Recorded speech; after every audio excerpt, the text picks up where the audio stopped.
ইল্লাল্লাহ বলো ইল্লাল্লাহ, ইল্লাল্লাহ বলো ইল্লাল্লাহ।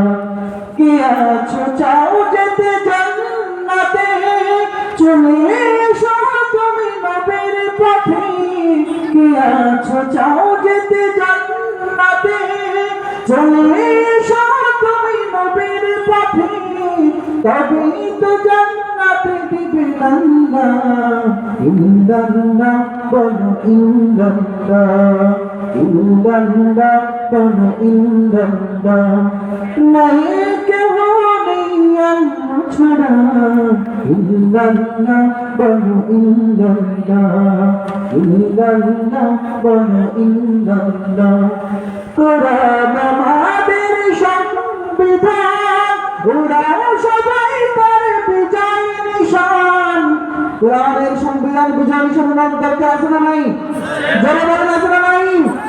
আপনার পারিবারিক জীবন, আপনার সামাজিক জীবন, আপনার রাষ্ট্রীয় জীবন যদি কোরআনের সংবিধান অনুযায়ী যদি চলে, তাহলেই দেশে শান্তি আসবে, অন্যথায় শান্তি আসতে পারে না। ঠিক কিনা? আরো বলেন ঠিক কিনা? অনেকে কোরআন ছাড়া দেশে শান্তি আনতে চাই, আদৌ সম্ভব নাকি?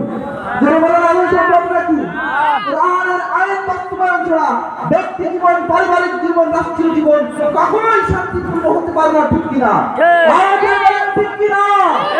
কোরআন আমাদের সংবিধান, ওরা সবাই তার বিজয় নিশান। তবেই তো জান্নাত দিবেন আল্লাহ। ইল্লাল্লাহ বলো ইল্লাল্লাহ, ইল্লাল্লাহ বলো ইল্লাল্লাহ। নাই কেহ আল্লাহ ছাড়া, ইল্লাল্লাহ বলো ইল্লাল্লাহ, ইল্লাল্লাহ বলো ইল্লাল্লাহ। আসসালামু আলাইকুম।